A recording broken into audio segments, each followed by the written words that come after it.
Welcome to Auburn's Greatest Games. Among Auburn people, one only needs say punt Bama punt or 17-16, and they know immediately what you're talking about. I'm Phil Snow, along with David Housel, the Auburn Athletic Director and Auburn historian. David, tell us how that team came to be known as the Amazins. The term, I think he spelled it A-M-A-Z-I-N-S apostrophe. Not amazing, but amazins, because it was amazing what they were able to do week after week after week. Sullivan and Beasley were gone. It was supposed to be, what, a rebuilding year, I would guess. Supposed to be a rebuilding year, and I'll never forget what our good friend Ed Shera, who was the Southeastern sports editor for the Associated Press, wrote in August of that season. The biggest change in the Southeastern Conference power structure this year will be the demise of Auburn. I can assure you, to this day, Ed Shera still has to eat those words, the demise of Auburn in 1972. You remind him occasionally, huh? Every time I see him, he says, I know, the demise of Auburn. This was a truly amazing football team.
Throughout the early going, defense held the upper hand.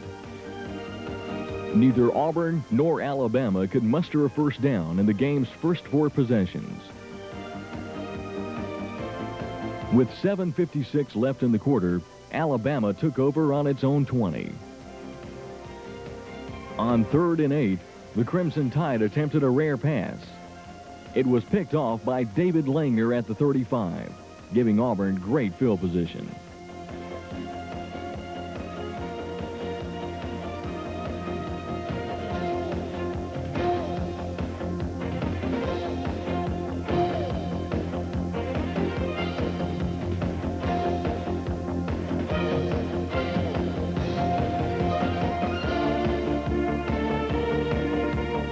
The Tigers also stayed mostly on the ground.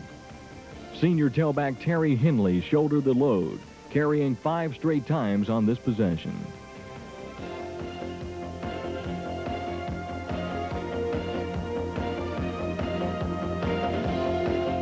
The drive finally stalled at the Alabama 5.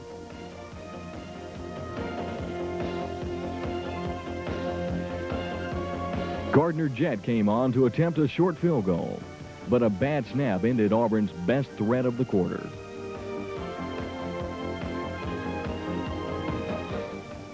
Okay, it seemed as though Auburn was just kind of hanging on for the first 3 quarters of this football game.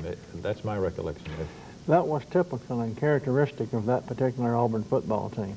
They would hang on and fight, scratch, and claw, and some way, somehow, they found a way to win. Don't you think Coach Jordan was one of the greatest underdog coaches of all time? No doubt about it. His team struck best from the underdog role.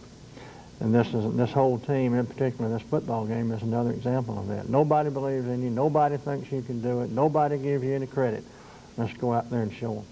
So we move now back into the second quarter of play, and an Auburn team still doggedly hanging on, waiting for something to happen.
Alabama finally got a drive going early in the second quarter.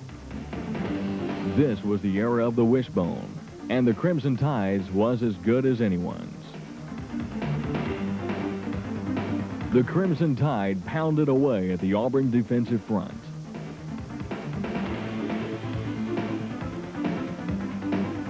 On 3rd and 4 at the Auburn 20, Alabama took the inside handoff for nearly 9 yards and a key first down.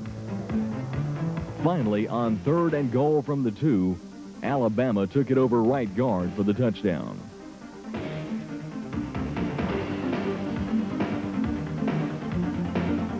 But the extra point was not automatic. As if to foreshadow what was to come, Roger Mitchell blocked the kick, and Alabama led just 6-0.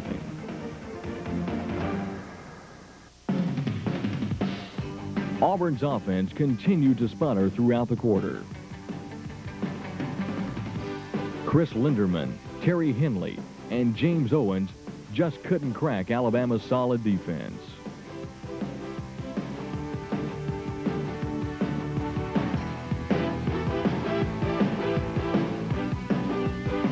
But the Crimson Tide offense fared little better against Auburn's defenders. Bill Newton, Ken Burnage, and Dave Beck led the charge.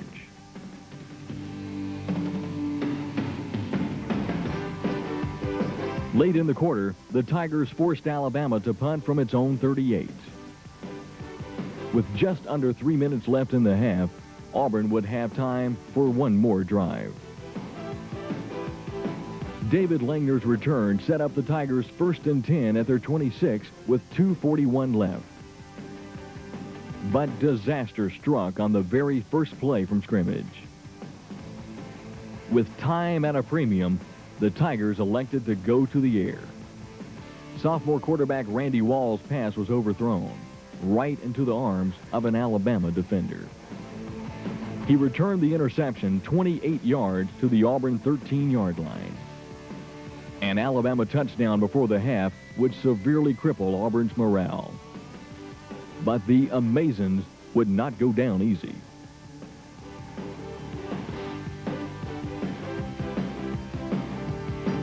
The defense held its ground on 3 straight plays, forcing the Crimson Tide to attempt a 24-yard field goal.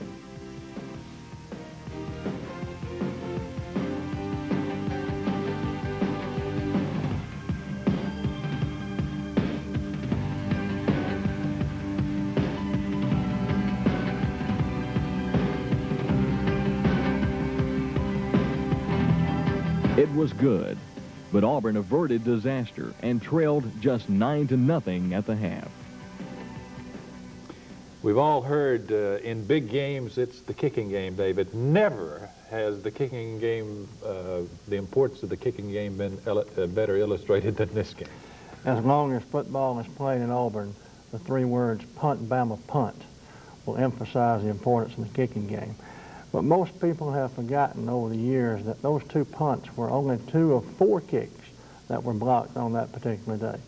You just saw Roger Mitchell block the Alabama extra point, and we also partially blocked a 3rd Alabama punt early in the game. So without a doubt, the football game turned on the kicking game that particular day. And that first, like you say, the first blocked extra point, because the final was 17-16. That was a vital part of that football game. You're exactly right, but at the half, Auburn clearly had to do something to move the football. We had 8 yards rushing, 8 yards total offense in the whole first half. Alabama had 112 yards total offense in the first half. They were going to be happy to win the game 9-0, 16-0, but Auburn had to move the football to get back in the game. We thought we had to move the football, and when in reality, we just had to let Alabama have it more often and force them into punt formation more often. As we get back into the game, again, the situation was that Alabama folks were waiting for the wishbone offense to explode into a big victory, but it is a victory that never came.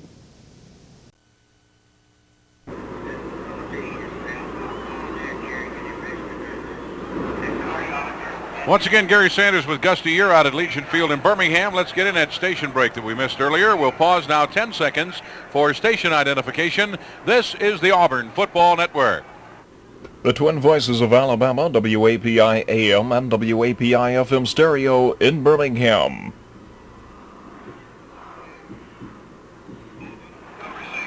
All right, the Auburn Tigers with the option will receive the ball, and Alabama will kick off and defend the south goal with the wind at their back as we start the third quarter.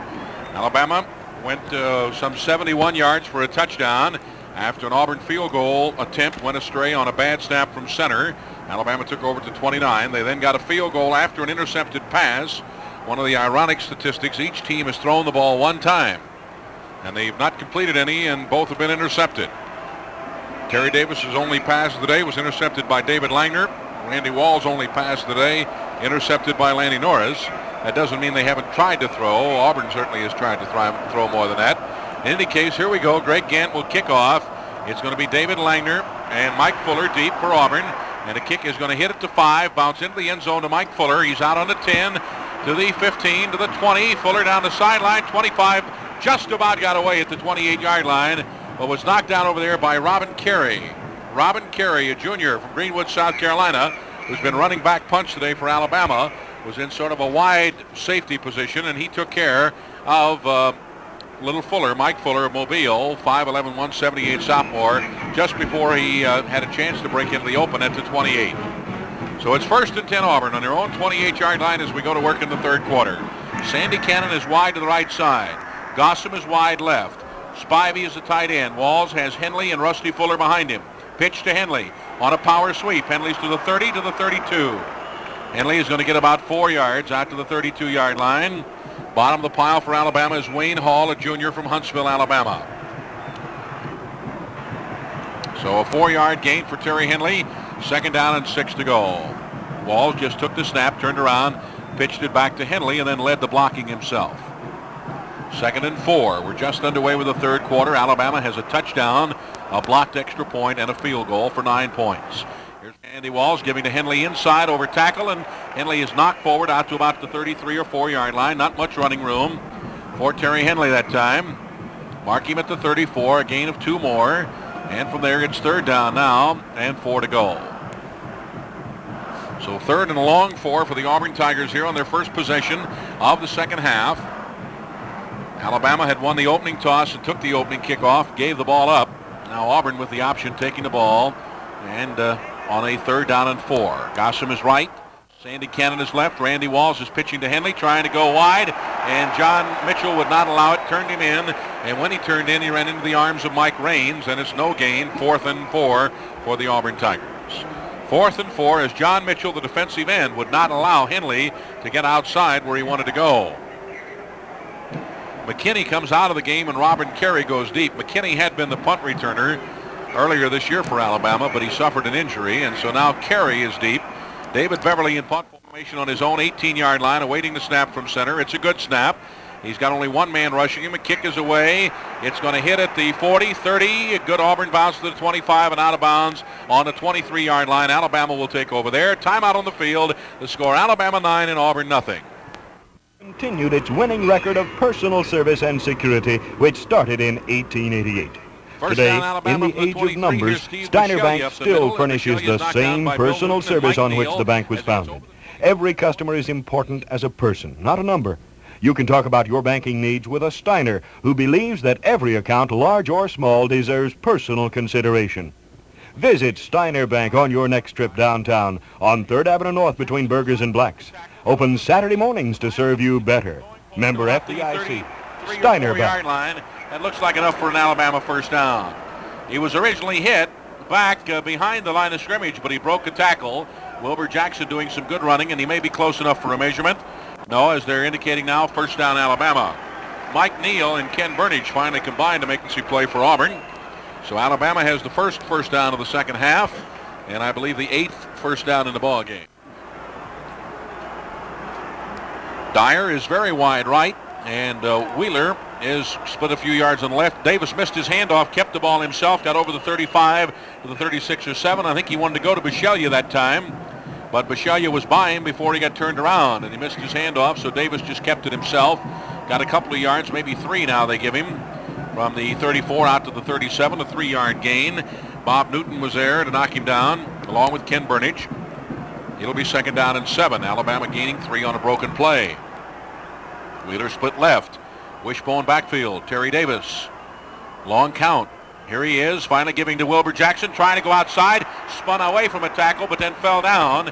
As Luka got out there and turned him in, he made a spin and got away from Luka, but fell as he made that spinning motion and lost.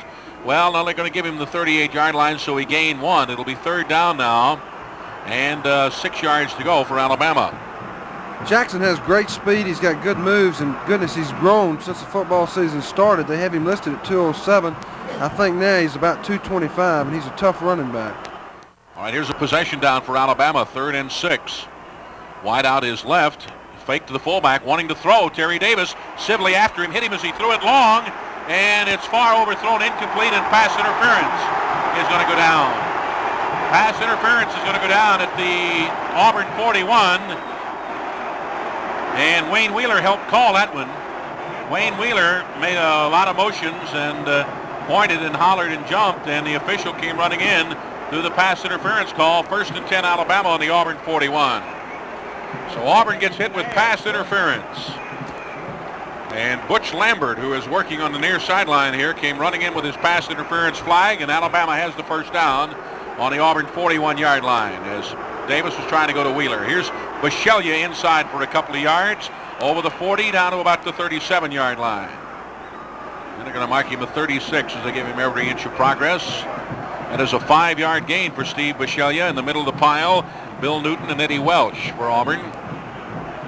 2nd down and a rather long 5. He actually gained about 4.5. 10:45 to play in the 3rd period. Alabama 9, Auburn nothing. Crimson Tide with the football. And Wheeler is wide to the left side. Wishbone all the way. They've been in the wishbone today. Have not gone to that eye that we saw last year against the Tide. Long count. Now Davis fakes to Jackson. He's going to try to throw back against the grain. He's got a man out there who caught it at the 23 as Luka fell down and got out to the 20-yard line. Was knocked out of bounds on the 20. A great catch. Luka was in position but then slipped and fell. And that's Joe LeBou who caught the ball. Terry Davis threw that thing very, very high in the air. And as Luka turned and looked into the sun for the ball, he fell down. 1st and 10 Alabama on the Auburn 20-yard line. Gary, Luka was to have the running back, LeBou, out of the backfield. He had him covered pretty well, but it looked like Luka got turned around, and when he looked back, I don't know whether the sun was in his eyes or what, but he lost the football, and it was a completion for the 1st down. 1st and 10 Alabama on the Auburn 20. The Tide on the march with the help of a pass interference call. Wishbone, here comes Terry Davis. He's throwing again, and he's going in the end zone, overthrowing Wayne Wheeler. Johnny Simmons going after the ball. Now Simmons is pointing for a little pass interference, and Dave Beck is now talking to the official saying, hey, Butch, it works both ways, but we aren't going to see that call, and so it's 2nd down and 10. Interference is a two-way street. The defensive man has a chance to go after the ball equally, and Johnny Simmons was getting bumped pretty good by Wayne Wheeler that time. Just a moment ago, I guess Simmons made the mistake. He didn't ask for the call. Wheeler requested it, and he got it. Here's 2nd down and 10. Alabama on the Auburn 20. Wide out left is Wheeler. Wishbone backfield. Long count again. Davis to Bisceglia inside, and he got over the 20 to the 18. Not much running room there. Welch, Sibley, Bill Newton, Bob Newton, all in on the play. Give him 3 as they unpile at the 17. It'll be 3rd and 7. Just a moment ago, Alabama had the 3rd and 6, and were successful with the interference call. So here's 3rd down and 7 for the Crimson Tide on the Auburn 17. Big play in the ball game here early in the 3rd quarter. Wheeler is wide right. Terry Davis is going to roll the option. He's coming to the near side on the option. Kept it himself. 15, 10, 5. Out of bounds at the 1. Out of bounds at the 1 as Johnny Simmons got him, and Terry Davis, who's so dangerous on that option, just slipped around the corner that time, and Gusty, the pursuit, got cut off.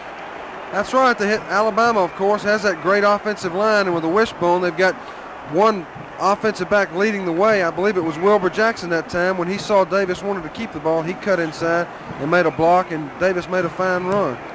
1st and goal to go, Alabama, just inside the Auburn 1. Here's Davis on the sneak. Flags down. He's in the end zone. Flags down. Illegal movement against Alabama is the original signal.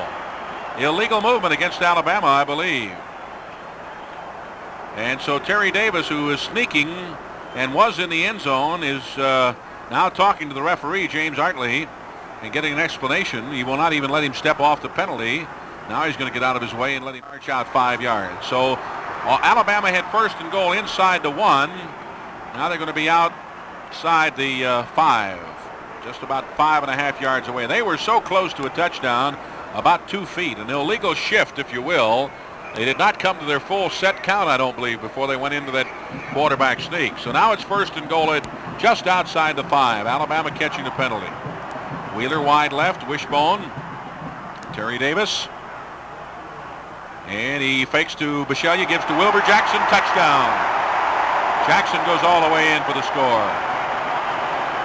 Wilbur Jackson scoring. It's 15-0. And a point after attempt coming is Bill Davis of Columbus, Georgia. Well, you never know how big that pass interference call was.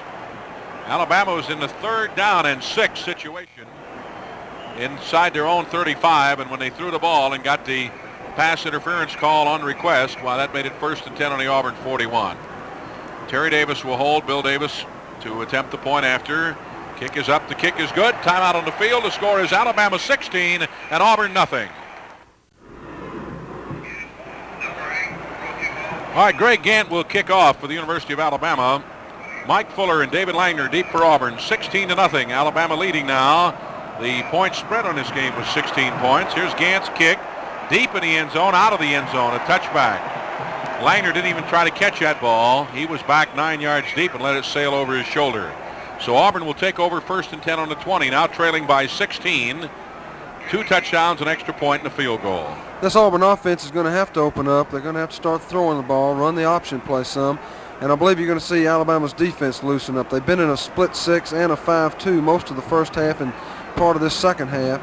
But now that they know the pressure's on the Auburn offense, I believe they're going to loosen up soon. All right, Fuller is in there. Mike Fuller instead of Terry Henley, and Auburn is in a pro set with a split backfield. Here comes Fuller on a little reverse, trying to get wide. Dodged one man at the 20, 25, 28-yard line. Mike Fuller from Mobile gets out to the 28-yard line, as that was something we called earlier a reverse draw, Augusty, I think in an earlier game. And it's the same play again, and now John Mitchell seems to be down and perhaps injured for Alabama, and a timeout taken for the time being. He just apparently had the wind knocked out of him. They're going to send in the freshman Leroy Cook of Abbeville at defensive end, and Terry Henley has come back in the game for Auburn. 2nd down and 2, ball on the 28-yard line. So Cook is in at the right defensive end. Croyle moves over to the left side. Henley and Owens behind walls. Gossam wide right, Cannon wide left, 2nd and 2. James Owens out to the 30-yard line, then pushed back, but he has his first down. Chuck Strickland is there, along with Randy Hall, defensively for Alabama. 1st and 10 Auburn across the 30-yard line, and that is Auburn's 2nd first down in the ball game, and their first down of the second half. 2nd first down of the game for the Auburn Tigers, with 8:47 remaining here in the 3rd period. 16-0, Alabama leads. Cannon is wide left. Gossam is wide right. Randy Walls. He is going to run an option. Pitch back to Terry Henley. Henley trying to go wide, and he's not going to get anything. He fumbled the ball. Alabama's got it. Let's see, was the ball dead or not? Henley fumbled. We've had no indication. No, the ball was dead before it got away from Henley. Randy Hall recovered it for Alabama, but the ball was dead before it was recovered. Gary Leroy Cook, this freshman defensive end, continues to impress me. We saw him last week against the Auburn freshman. He did a great job, super lineman. On that play, he made Walls pitch the ball, commit himself, and then pursued the runner and made a tackle on Henley. Cannon is wide right. Gossam is wide left. 2nd down and 10. Here's a quick pass in the flat to Cannon. He's got it at the 35, out near the 40-yard line, very close to a first down. Sandy Cannon knocked down out there by Andy Cross, a senior from Birmingham at linebacker. And where they mark him, he's going to be approximately 1/2 yard short of the first down. Gates is coming in and Spivey out at tight end. Cannon will stay in. 3rd and less than a yard to go for the Auburn Tigers. Ball right on the Auburn 40, and they don't even need to get to the 41. They have much less than a yard to go. 3rd down and short. And let's see what Randy Walls is going to do here. He fumbled the ball, got it back, and fought forward for the first down. He fumbled a snap from center, but pulled it in and got the first down. 1st and 10 Auburn on the 41-yard line. Well, that's making the best of a bad situation there because Randy Walls did not handle a snap from center and still made his first down. It looked like Walls wanted to get out from under the center a little bit before he had the ball. He backed up. The ball kind of went into the air. He got it back and made the first down. It was a fine play on the part of Walls for the circumstances. John Mitchell has just returned to the game at defensive end for Alabama, and the freshman is out, Leroy Cook. Here's Randy Walls back, faking to Henley, wanting to throw, going very long, downfield for Tom Gossam, out of bounds. Gossam couldn't get to the ball at the 25, and Gusty, it appeared that Gossam had some room there. I think he may have gotten behind a defender, but Walls' pass in this wind drifted out of bounds, and Gossam had no chance to catch it. I believe you're right, and the wind is very stiff. You can see the flag blowing briskly. It's in Auburn's face, and Gossam looked like he had a step or two on the defender, but the pass went out of bounds. Second down and 10. Rob Spivey is back in, and Mike Gates goes out at tight end. Second and 10. Auburn on their own 41-yard line, trailing 16-0. Gossam is wide to the left side. Wide right is Cannon. Here is Randy Walls wanting to throw a broken play, and John Mitchell has got him clear back to the 31-yard line. That time Walls went to the right, and the rest of his backs went left. And as to who made the mistake, why, I guess only the coaches will know for sure. I certainly can't say because Mac Lorendo had gone the same way. The veteran tackle had gone the same way as Walls and tried to keep Mitchell off, but Mitchell got around. He made the play, and it's going to be third down now and 20 all the way back to the 31. Minus 10 for Randy Walls on that play. Terry Henley goes out of the game. We'll have a new tailback in there for Auburn. I believe it is Chris Linderman. Linderman and Owens lined up behind Randy Walls on 3rd and 20. And here goes Linderman in motion to the left side, and Walls is rolling right, wanting to throw back. Now he's going up the middle for Spivey. It's almost intercepted by Lanny Norris at the 40-yard line, and Spivey's mad at himself, thinks he should have had it, but Norris got in his way. That was at the Alabama 40 as they tried to go to the tight end Spivey. Norris has an interception earlier today and really had good position on that football, although Spivey, as I say, apparently thought to himself that he should have gotten there and gotten the ball. Frankly, from up here, I don't think Spivey had a chance. I think Auburn is fortunate that Norris did not intercept. In punt formation is David Beverly. And again, Robin Carey is a single safety waiting near the Alabama 30-yard line. As Beverly awaits the snap from center, it is a good snap. He's got a lot of time. His kick is away, and it's a beauty into the wind. Carey's retreating to the 15, caught it over his shoulder to 12, ran down to the 9, comes back to the 11, and is held. Now he got away at the 15, and is going to be ruled out of bounds over here on the 18-yard line. Alabama will take over. Tom Gossam made the play. Timeout on the field to score. Alabama 16 and Auburn nothing. Burgers and Blacks, member FDIC. Here's first down, Alabama on the 18 on the snap. Terry Davis dropped the ball and dropped on it himself for a loss back to the 17-yard line. Davis just dropped the snap from center that time, backed up and dropped on it himself. Minus 1 yard on the play, and it's going to be 2nd and 11 now. Alabama on their own 17. That was a 54-yard punt by David Beverly a moment ago into the wind. All right, here is 2nd down 11, the wishbone with one wide out. And Davis is going to roll the option to the right side. Davis cut up himself, got to the 20.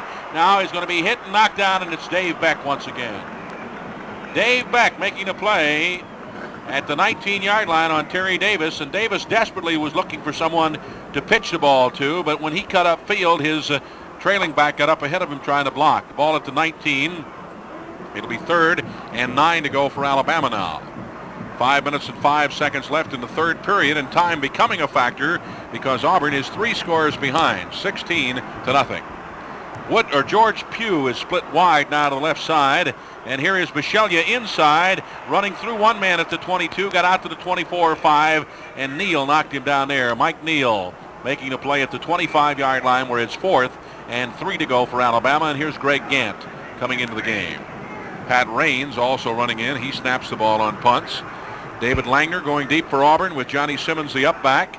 Auburn looking into the sun and the wind at Alabama's back in the third quarter. Auburn will have those advantages in the fourth quarter. 4:26 remaining to play in the third period. Gant waiting for his snap. He's got a good one. He's got time, and his kick is away. Looks like a beauty. Sailing very nicely, and Langner let it hit at the 8, 10, 5, still rolling, and is down inside the 5-yard line on the 3. Auburn will have it on the 3-yard line. Timeout on the field. The score is Alabama 16 and Auburn nothing.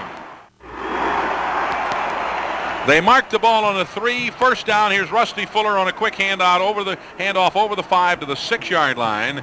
Rusty Fuller, a fullback, going quickly out to the 6. A gain of 3. 2nd and 7. That was a 72-yard punt by Greg Gant.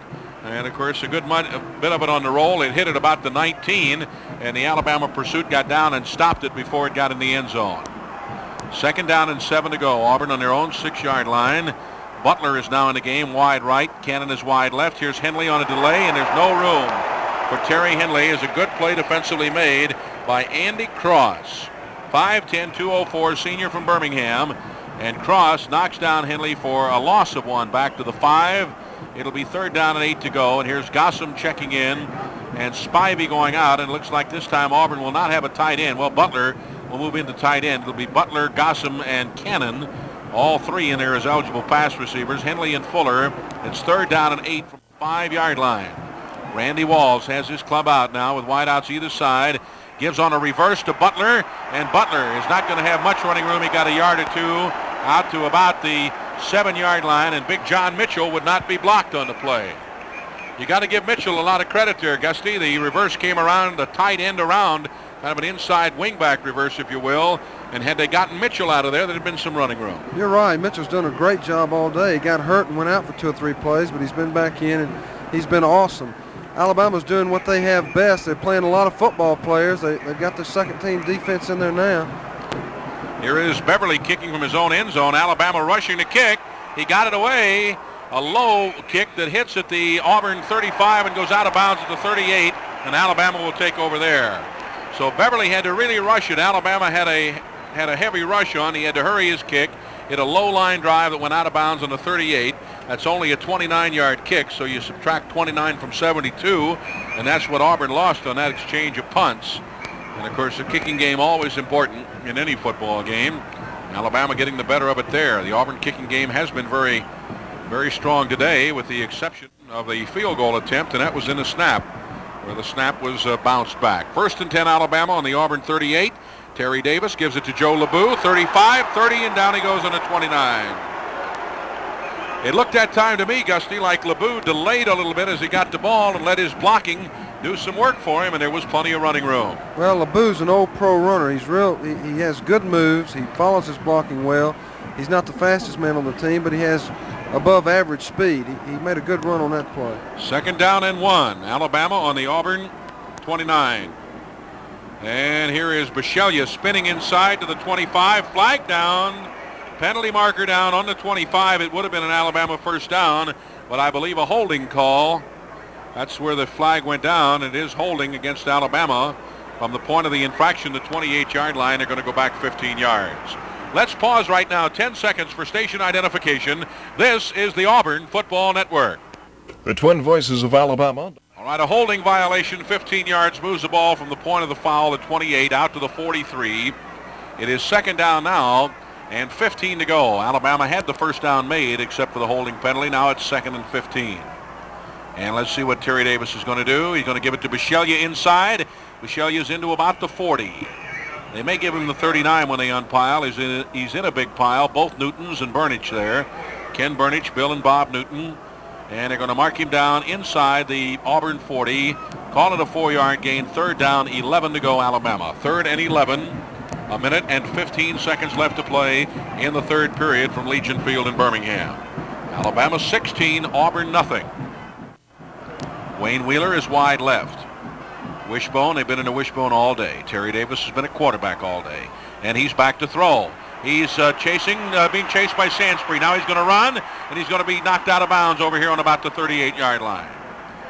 It was Newton and Neal who got him after Sansbury forced him to pull the ball down. Danny Sansbury penetrated and forced him to pull the ball down and not throw it.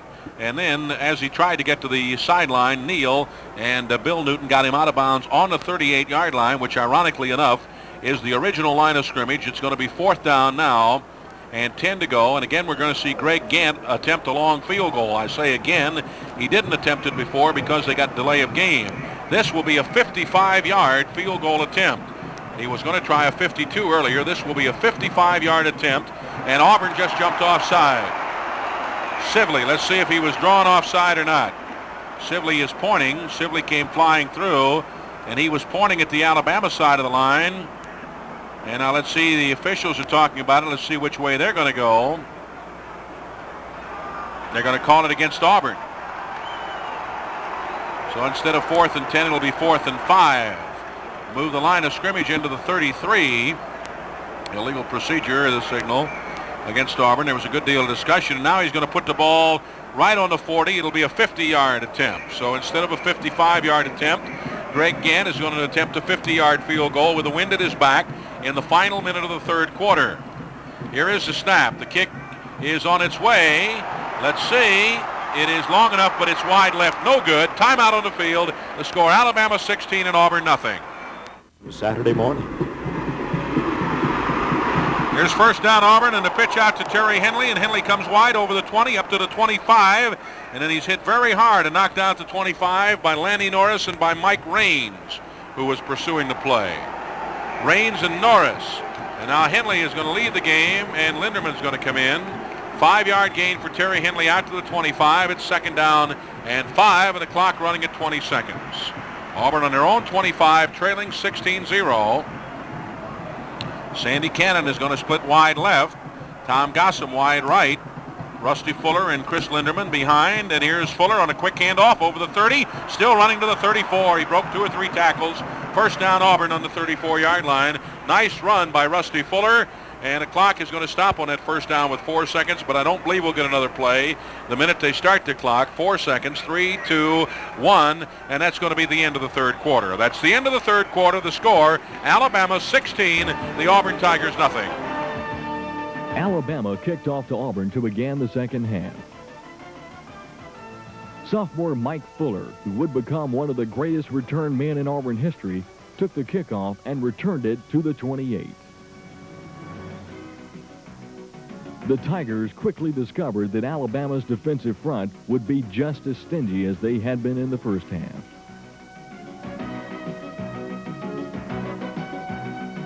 Auburn failed to get a first down and punted the ball to the Crimson Tide. Alabama took over on its own 22 after a 45-yard David Beverly kick. The Crimson Tide came out with a run, as expected.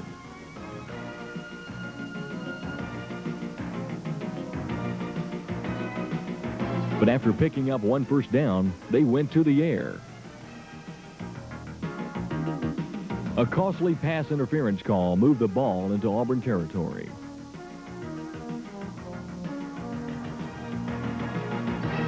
Two plays later, the pass hurt the Tigers again, as Alabama gained 16 yards to the 20.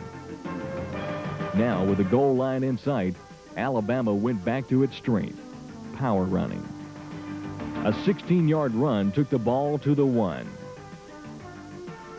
Alabama appeared to score 1 play later, but an illegal motion penalty took the ball back to the 6. The Tide was unaffected by the penalty and simply scored on a 6-yard run on the very next play. Alabama, after its best drive of the game, led 16-0.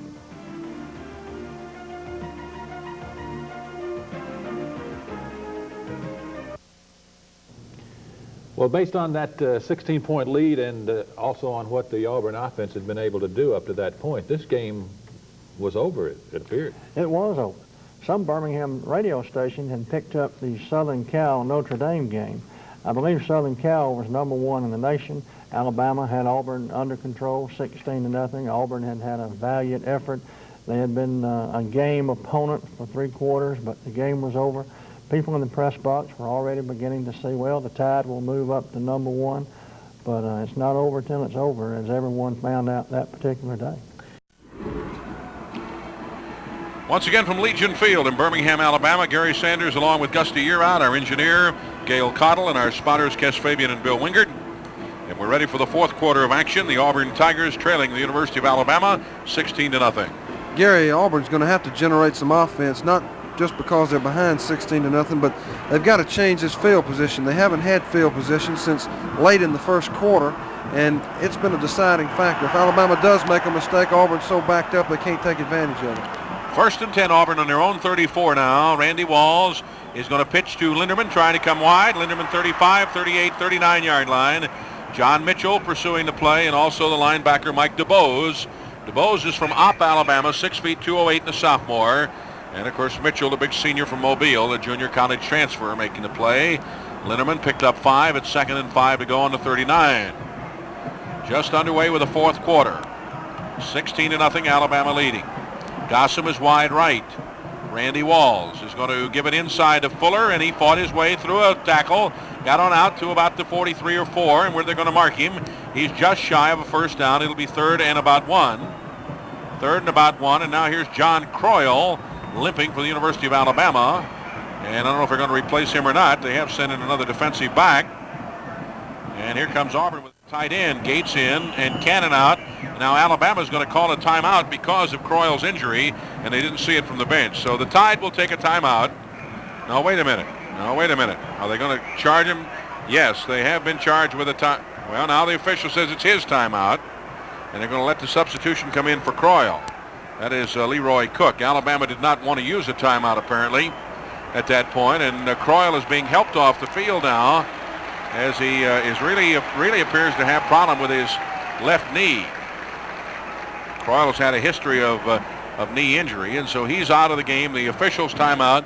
It's not charged to either team. Alabama still has 3 left in the half.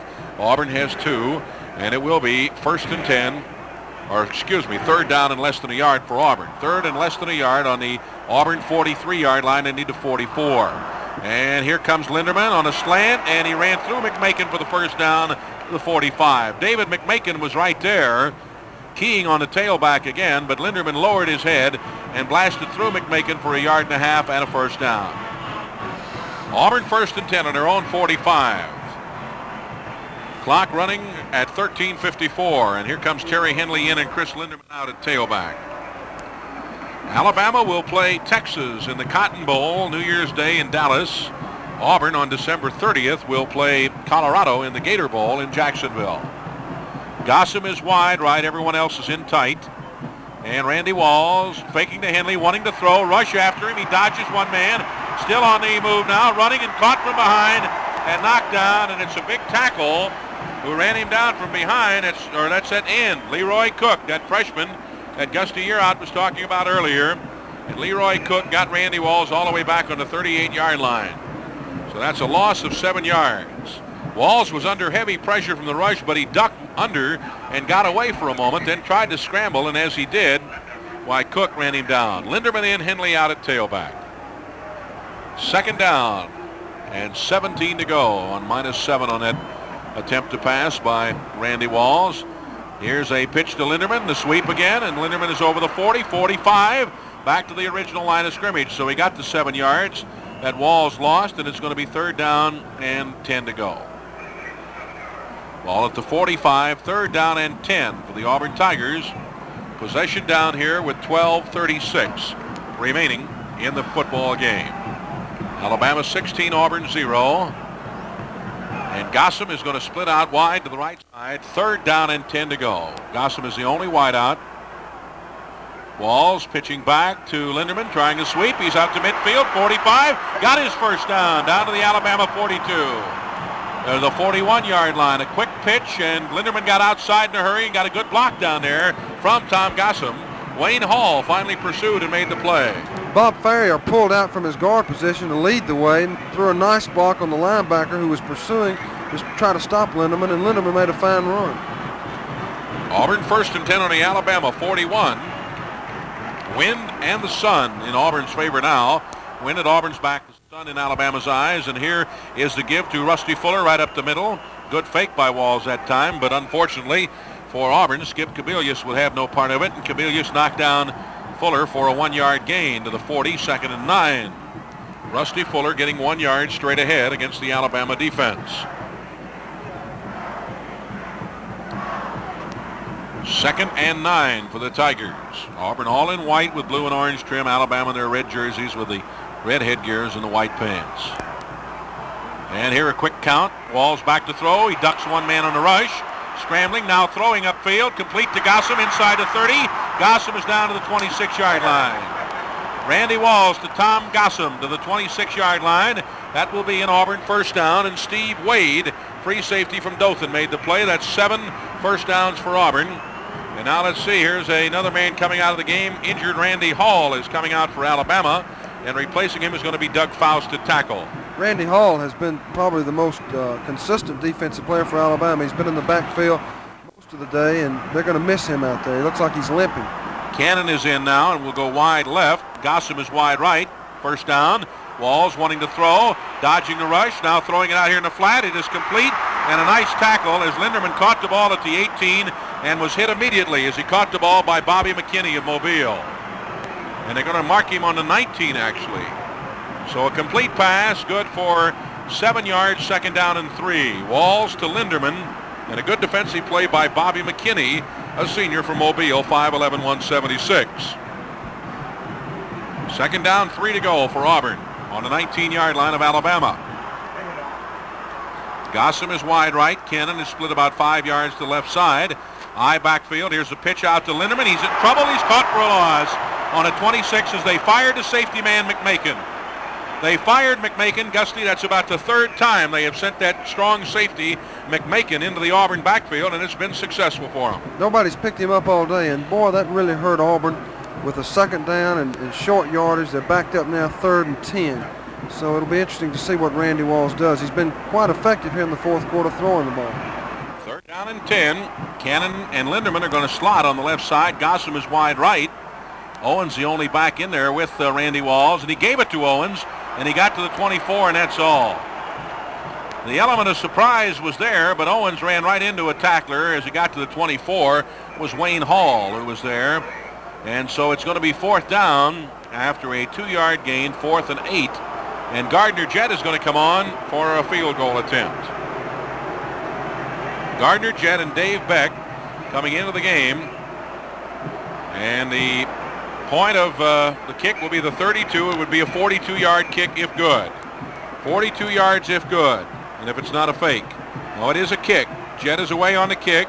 And let's see. It is good. It is good. So with timeout on the field, the score, Alabama 16, the Auburn Tigers 3.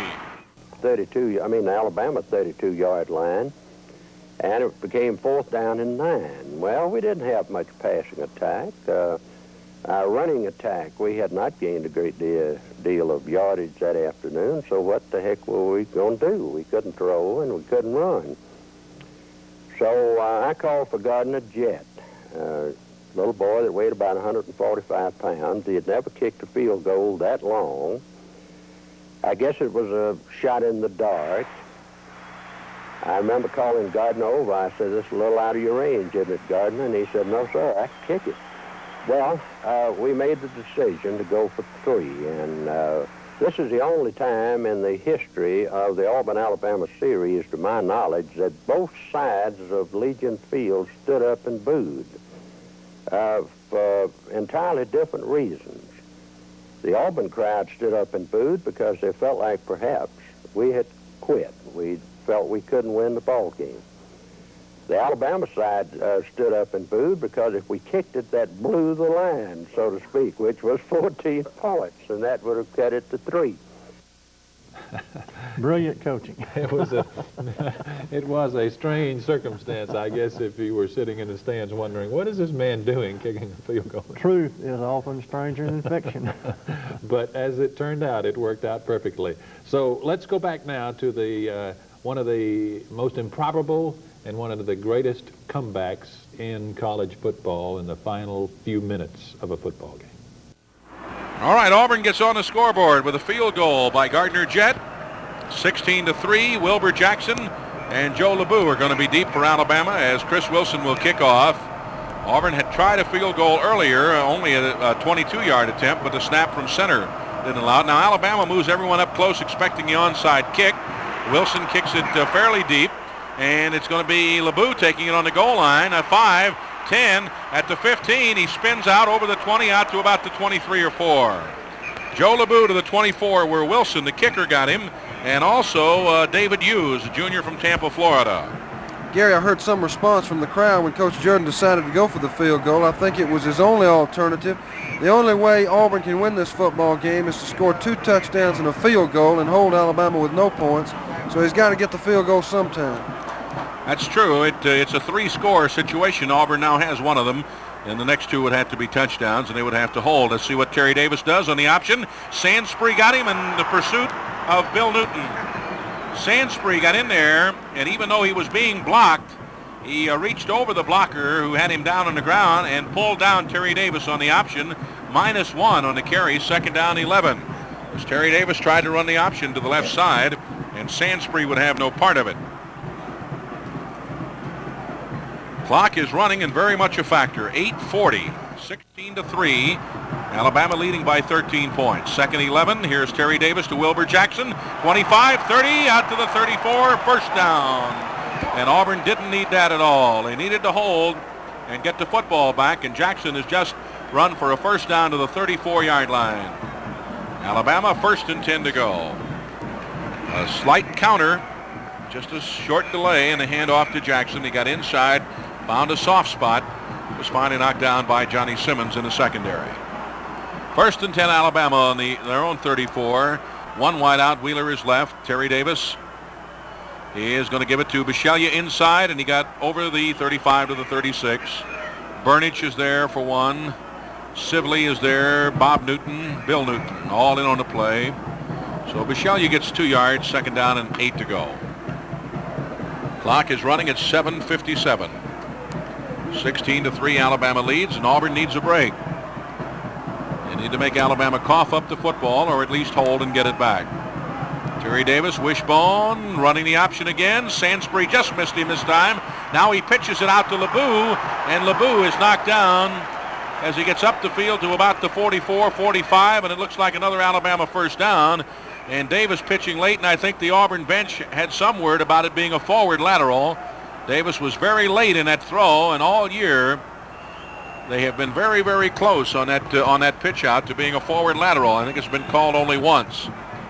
At that time, it apparently was not a forward lateral, so Alabama has the 1st and 10 on a 45.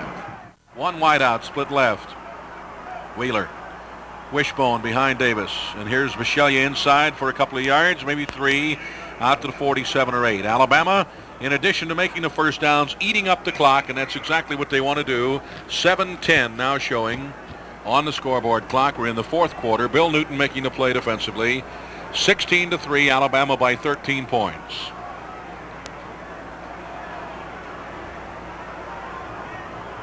Here is Wayne Wheeler wide right. Bisceglia, LeBeau, and Jackson behind Terry Davis. 2nd down and 8 to go, and here is LeBeau trying to cut back against the grain. Got to midfield, and Sibley got him right at the 50-yard line. Benny Sibley there to knock him down right at the 50. He started left and tried to cut back to the right. When he did so, Welch and Sibley combined on him, and at the 50, it'll be 3rd down and 5, a big down.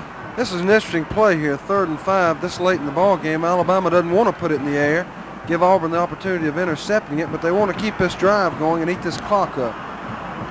Right at midfield, 3rd and 5, Alabama. Wheeler is right. See what Terry Davis is going to do. Long count. Davis dropped the ball. Who got it?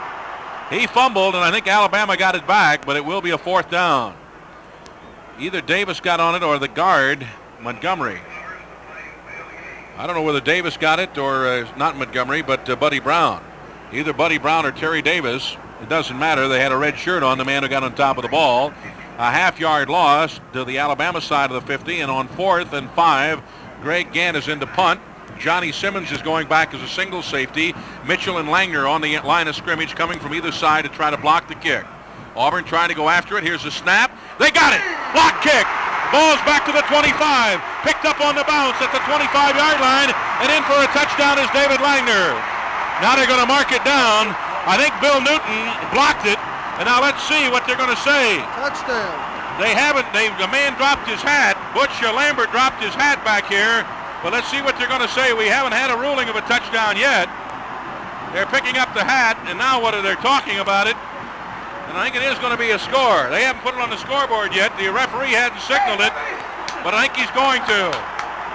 We'll give credit to Bill Newton for blocking it. David Langner caught it on the bounce at about the 20 and ran it in for the score, and it is touchdown Auburn. 16-9. 16-9 and a point after attempt coming. Auburn loading up on the kick, as we told you. 16-9. Dave Beck will hold the extra point. Very important. Very important here. And let's see. Snap. Bad snap. Jet got the kick away anyhow, and it's good. Even though it's a bad snap. Beck got it on the tee, and Jet kicked it through. Timeout on the field. The score, Alabama 16 and Auburn 10. All right, 5 minutes and 30 seconds left. Alabama expecting the onside kick, has everyone up except Joe, no, not LeBou, who is at Billingsley, back at the 10. Randy Billingsley is alone at the 10-yard line. Everyone else is up close. Chris Wilson kicks it deep, and Billingsley is going to go back, and it's over his head and out of the end zone. It'll be a touchback. Alabama on the 20-yard line. A touchback as it went over Billingsley's head.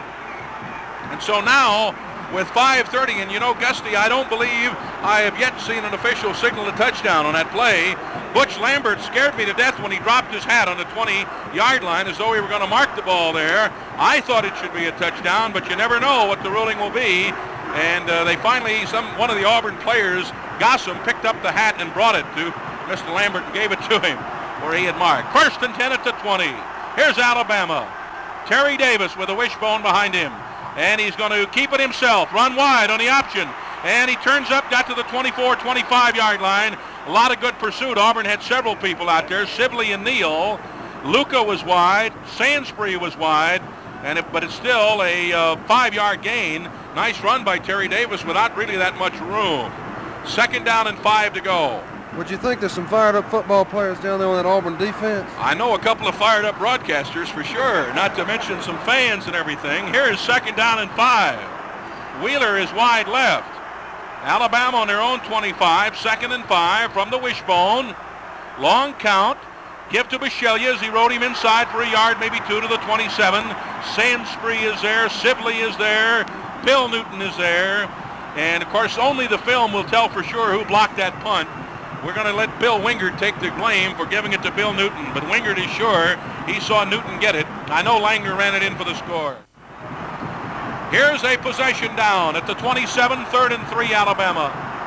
3rd and 3. Wheeler is wide left. Davis keeping, trying to go wide, turning up, 1st down. He's up to the 31, 32. Dave Beck's got him. 1st down, Alabama. Davis is so very quick on the corner, Gusty. He's such a dangerous runner. He is, Gary, and I would imagine some of the depth is beginning to show out here. Alabama's run 2 teams on offense and 2 teams on defense. Auburn has kept their first team in both ways, offensively and defensively, and his quickness is beginning to show against the Auburn defense.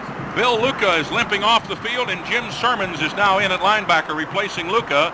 1st and 10, Alabama on their own 32. We'll keep up with the clock for you. Here's Davis to Bichelia inside, 35, 37. Neal gets him. Beck and Sermons cover him at the 37-yard line. 3:53 and running is the story on the clock. Auburn down 16-0 at one point. It's now 16-10. Alabama leading by 6 points. But Auburn needs the football. The clock, 3:42.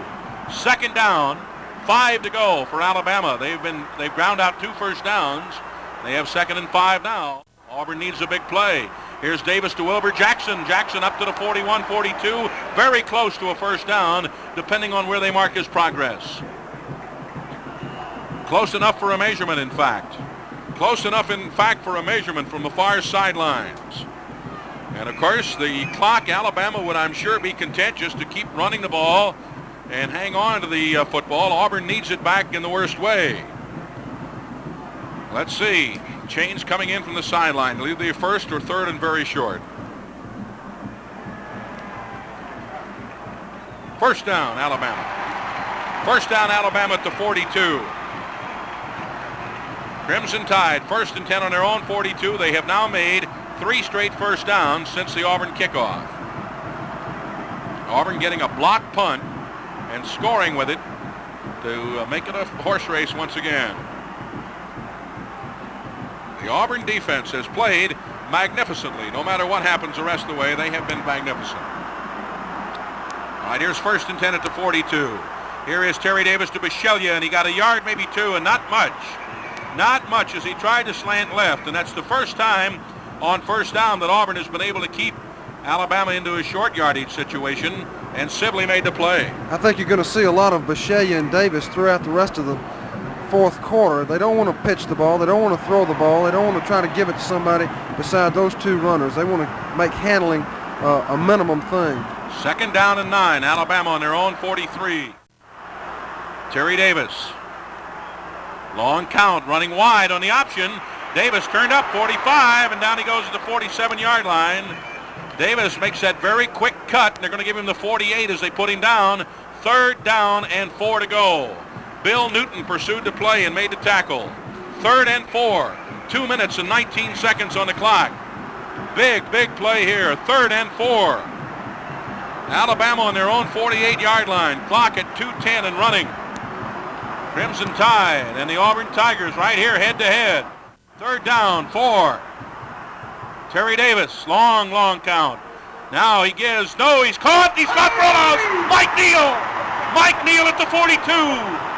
And they fired Neal, and he got Terry Davis back at the 42-yard line. It'll be 4th and 10, Alabama. 4th and 10 with 1:46 showing on the clock and running. And Greg Gant has come in to punt, and now Auburn, I think, is going to take a timeout to stop the clock.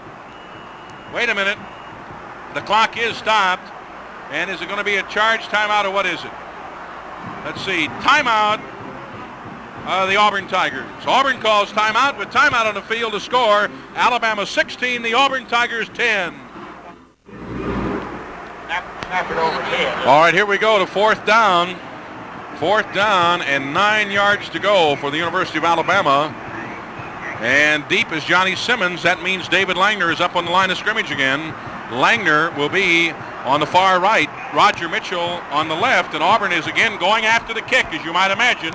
Greg Gant standing on his own 30. Auburn will try to block it. Auburn going after it. Here's a good snap. It is blocked!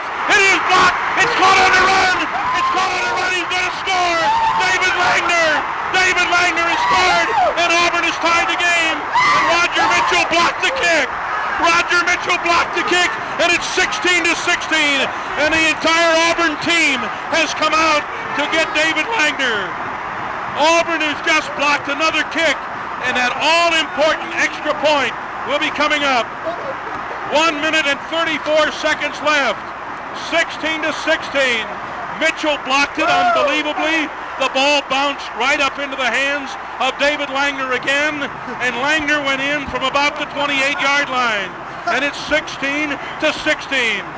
1 minute 34 seconds left, and Auburn will attempt that all-important extra point. And as you may remember, when Alabama scored the first time, the kick was blocked. The first touchdown was blocked, and Alabama led 6-0. And now, how big that point is, as Dave Beck will hold, Gardner Jett will attempt on one of the biggest point afters you ever want to see. What a big one. All right. Snap, kick. Good! With timeout on the field, the score is Auburn 17, Alabama 16. Football. From Legion Field in Birmingham, Alabama, this is Gary Sanders with Gus D'Era. Auburn has come back from 16-0 to lead 17-16. The time remaining 1:34. 1 minute, 34 seconds left in the game. Chris Wilson will kick off for Auburn. Wilbur Jackson and Joe LeBoux are deep for Alabama. We may have to turn this over to Kesson Bell to finish it out. Well, I don't know. You mentioned the Ole Miss game where you couldn't speak. I'm not sure I can quit talking. That's my problem. Here's Wilson ready to move on the ball. 1 minute and 34, and that's a lot of time. Let's see what happens. Wilson's kick. It's high. It's rather short. It is going to hit at the 10 and be out of bounds, and Auburn will be penalized 5 yards and kick it over from the 35. It went out of bounds at the 10, and so Wilson will now kick from the 35-yard line. And, of course, the clock did not move. It was not touched by any member of the receiving team. And with the wind at his back, Wilson will now kick from the 35. Little Gardner Jett, 5'9", and what do they say here, 152 pounds, that might be an exaggeration.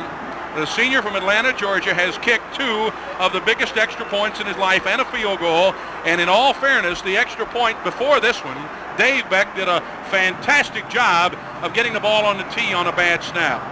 All right, here's Wilson ready to kick off again. 1:34. It's certainly not over by a long, long shot.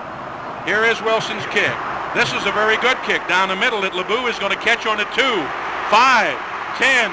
LeBeau 15, going wide and hit at the 20, still on his feet and down at the 21 as he is gang tackled at the 21-yard line. Evans is there, and on the bottom of the pile, number 41, Lee Carpenter of Childersburg. Rusty Dean is also there. 1st and 10, Alabama on the 20. Well, just as you said, Gary, this football game isn't over yet. A lot of people thought Auburn was out of it. A lot of people thought Alabama was out of the Tennessee game when Tennessee was ahead of them late in the 4th quarter. They're an explosive football team, and Auburn's going to play tough defensively. All right, Davis is out. He's got the wishbone, but wideouts either side this time. And Davis is wanting to throw in the flat. Tipped in the air. Incomplete. Neal almost got to it. Tipped by Sibley, and Neal almost intercepted. 2nd down and 10. Let's pause. 10 seconds for station identification. This is the Auburn Football Network. All right, the clock is at 1:22. 2nd and 10, Alabama on the 20. They're out of the wishbone, into the I backfield with a slot formation right. LeBeau in the right slot. 2nd and 10. Davis running the option. Pitching back to Wilbur Jackson. Jackson going wide. 25. Out of bounds at about the 30. Not quite a first down. He's out at the 29. And the clock stops as he went out of bounds at 1:13. Auburn's, of course, Gusty, as you know, in a prevent defense. And that allows the run to pick up those 8 and 9 yards. That's right. They want to try to keep him in bounds, though. They knocked him out of bounds then and stopped the clock. And, of course, when he goes out of bounds, it does, like I say, stop the clock. And they want to keep him from they want to make him use as much time as possible. Excuse me, Gusty, I won't call on you again. I forgot you're concentrating. 3rd and 1. Sneak by Terry Davis. 1st down, Alabama, out to about the 33. And now Alabama will use a timeout to stop the clock. No, they stop the clock on the 1st down. They do not use a timeout. 1:08. They stop it just long enough to place the sideline markers, and Alabama's going to go without a huddle. Alabama goes to the 33 without a huddle. 1st and 10. Now the clock has started again and is clicking at 1 minute right on the nose. Here's Davis rolling back, wanting to throw. Out in the flat, overthrown, incomplete, stopping the clock. And that's what he wanted to do. He was going for Wayne Wheeler. But I think really, as soon as he saw Wheeler was covered, he threw it out of bounds to stop the clock. 2nd and 10. Alabama on their own 33-yard line. 55 seconds left in the football game. And here's LeBeau in. And out of the game is Steve Dean, who had been in momentarily. Of course, they're out of the wishbone now, being behind. They're into the I with the split slot man. And LeBeau is now going to be the slot man on the right with Wheeler outside of him. And they have the other wide out Wood on the other side. Here's Davis back to throw. Lots of time. He's away up the middle. Overthrown, intercepted at the 41. Auburn's ball. David Langner. David Langner at the 41. And Auburn only has to run out 49 seconds. It was intended for Wayne Wheeler. And again, the entire Auburn team has jumped on David Langner. David Langner has had a big day. He has run 2 punts in. Now what do we got? They're just trying to get the rest of the Auburn team off the field so they can complete the game. I was looking to see if there was any flag, and there is not. Auburn 1st and 10 on their own 42. Gusty, your mouth will work. I'm not sure, but I just want to say that a lot of people don't feel like defense can win football games anymore. They think you've got to have a real fine offense, and that's true. But my goodness, this Auburn defense, I don't even know how to describe them, but they won this football game today. It's been a tremendous football game for them. They won it if they can hold the ball for 49 seconds. And Alabama, I will remind you, has all 3 timeouts remaining.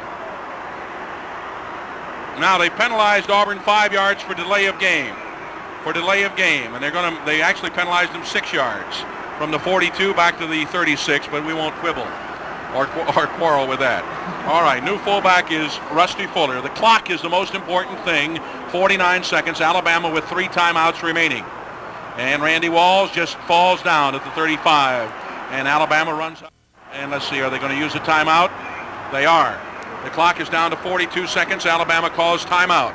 Timeout on the field to score Auburn 17, Alabama 16. Jim Short of Jim Short Ford. and we can offer you the best price on a new 73 Ford because we're selling more Fords than any other dealer. Wide, using as much clock as he can, and he got maybe a yard gained as he rolled to his right, and again Alabama stops the clock. 36 seconds. That was a 6-second play, and it's going to be 3rd down and 9 as, the 5-yard penalty I'm forgetting. 3rd and 14, excuse me, as Randy Walls has got the ball up to the 36-yard line, and 3rd and 15 will make it. Clock stopped with 36 seconds. Alabama has 1 timeout remaining. 1 timeout left. And I see the Auburn coaches from the press box are now down there. They have gotten the elevator and gotten down to the sideline. 36 seconds remaining. I don't know. We're not going to take our break, obviously. We've had plenty, and Gusty, I don't know. I'm afraid to leave. Something might happen. Here we go. Time back in. 3rd down. Auburn with 15 to go. And let's see what Randy Walls is going to do here. He's going to run wide. Coming here to the right side, trying to use as much clock as he can. Down he goes on the 32-yard line, and Alabama uses their last timeout, stopping the clock with 28 seconds. It will be 4th down, and David Beverly will come on to punt for Auburn. And you know what every Alabama fan in the house is thinking right now. They're thinking if Auburn can block kicks, they can block kicks. And they're sending in a couple of little speedsters, Mike Washington and Tyrone King. Washington, a sophomore, King, a freshman, and both of them have great speed. They're going to put them on each end of the line and send them after David Beverly. All right, 28 seconds. Alabama out of timeouts now. Auburn leading 17-16, and Beverly waiting on the 18-yard line. All right, never will Steve Taylor make a bigger snap. It's a good snap. Beverly's kick is away. Here is Robin Carey catching it, dropping it at the 28. He's in trouble. He's down. It was McKinney. He's down back at the 27-yard line. Clock stops with 19 seconds. And that was Bob Ferrier and Lee Gross and Holdaflone on a penalty flag back upfield. Gary, I believe it's Alabama offsides. I guess I'm wrong all the time, but it looked like they got a quick jump. Well, let's see. They appear to be talking to the Auburn captain, but let's hold the phone. 19 seconds on the clock. Offside against Auburn. Declined by Alabama. They don't want to let him kick it again. Alabama doesn't want to use up any more time. 19 seconds. He signaled offside against Auburn. I would have thought Alabama might have wanted another try to block one, but they don't. 1st and 10 at the 27. They'd rather go. They're in a pro set, a wide out formation, wide outs either side. Terry Davis straight back wanting to throw. Reich has got him. Eddie Welch back on the 24. Alabama out of timeouts. 12, 11, 10, 9. Alabama has no timeouts remaining. Auburn getting up as slowly as they can. And here, 3, 2. Will they get a snap? They got a snap. They threw it out of bounds. The clock is out. It's 0, and Auburn has won. The Auburn Tigers have defeated the University of Alabama 17-16 in one of the stirring comebacks that you ever want to see in the history of football.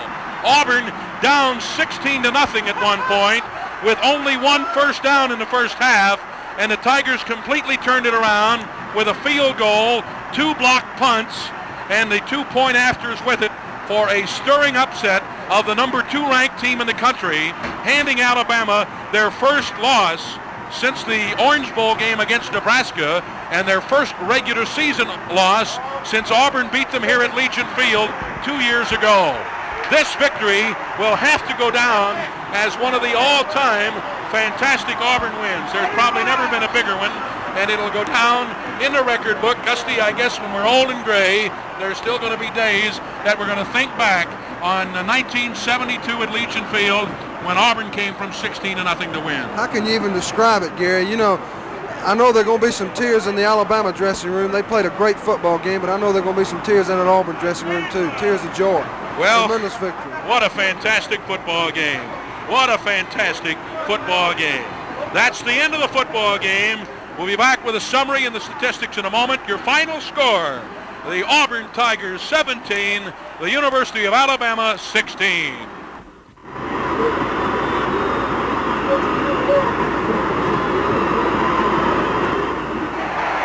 Once again, this is Gary Sanders with Gusty Year out at Legion Field. And Gusty, as we stand here in our press box at Legion Field and look across at the Auburn section, I'd say less than 5% of the Auburn fans have even started to leave. I see a few orange and blue banners starting out, but the rest of them are just sitting in their stands. They're probably like you and I. They're looking at each other and really wanting to know if you can believe what you see and certainly remember what you see. And I guess you want to savor the moment. Just stay here and enjoy one of the most stirring comebacks, I think, in the history of college football. Well, you know, Gary, they made odds about this football game. They said Auburn couldn't win it. They made Alabama a 16-point favorite, but what would the odds have been in the fourth quarter with something like 8 or 9 minutes left and Auburn behind 16-0 to come back and win this football game? They would have just been astronomical. This is sensational.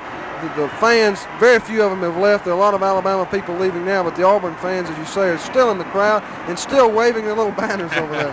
Well, I'll tell you, I have introduced Coach Jordan at speeches on 2 or 3 occasions lately as the Coach of the Year, and Dad blame it if there's a Coach of the Year award anywhere in the world that this man doesn't win for this season. They ought to do away with the Dad blame award, because here is a guy who has done a fantastic job. Mitchell and Langner on the line of scrimmage coming from either side to try to block the kick. Auburn trying to go after it. Here's a snap. They got it. Block kick. Ball's back to the 25. Picked up on the bounce at the 25-yard line. And in for a touchdown is David Langner. One blocked kick was incredible. Who would have ever thought the Amazons would do it twice? On the far right, Roger Mitchell on the left, and Auburn is again going after the kick, as you might imagine. Greg Gant standing on his own 30. Auburn will try to block it. Auburn going after it. Here's a good snap. It is blocked. It is blocked. It's caught on the run. It's caught on the run. He's going to score. David Langner. David Langner has scored, and Auburn has tied the game. And Roger Mitchell blocked the kick. The extra point was good. The Tigers led 17-16 and held on to win one of the most amazing games in Auburn history. First, David, I want to ask you where you were when the second punt was taken in. I had gone down to the Auburn sideline and was standing among the football players. And as strange as it may seem, they knew if they could ever force Alabama into punt formation, they knew they were going to do it again. It was a twilight zone of existentialism. There was no doubt in anyone's mind. Now, years and years later, well, yeah, that's what you say now looking back. But had you been there for that instant and that moment, once Mike Neal broke through the line and made the tackle that set up the punting situation, Auburn players knew. Coach Paul Davis, the architect of so many great Auburn defenses, and the person who coached the kicking game, he had found a weakness in the Alabama punt protection, obviously. But it was beyond X's and O's. This was a team of destiny, and they knew, and the people around them knew that this was about to happen. It's the eeriest feeling I've had in my life, is being on that Auburn sideline at that particular time. And the second punt return was such a tremendous climax. The extra point, which was so vital to victory, was almost anticlimactic. Nobody really thought about the extra point. David Langner said in years to come, he was on the bench and looked up and wondered what all the cheering was about when Gardner kicked the extra point. He thought it was tied 17-17, and he said, we didn't come here to tie Alabama, we came here to beat Alabama. And he didn't think they had but 1 minute and 34 seconds to do it. I wonder what was going through Gardner Jett's mind, but obviously he was up to it. I think it's important to note, Phil, that the 3 players who had key roles in this particular game were all walk-ons. 3 of the players. Certainly, a lot of the Scarlet Jett kicked the extra point that won it. Roger Mitchell blocked the extra point. And then little Bill Newton from Fayette, Alabama, who nobody wanted, walked to Auburn and wound up making what may well be the biggest individual play in Auburn history. And his statistics can be. Look at the disparity in Auburn's offenses compared to Alabama's. And yet the final score was one that will always be remembered. 17-16, or punt, Bama punt. It was not one of Auburn's greatest games, but it certainly was one of Auburn's greatest victories. This is Phil Snow with David Housel. Join us again for another of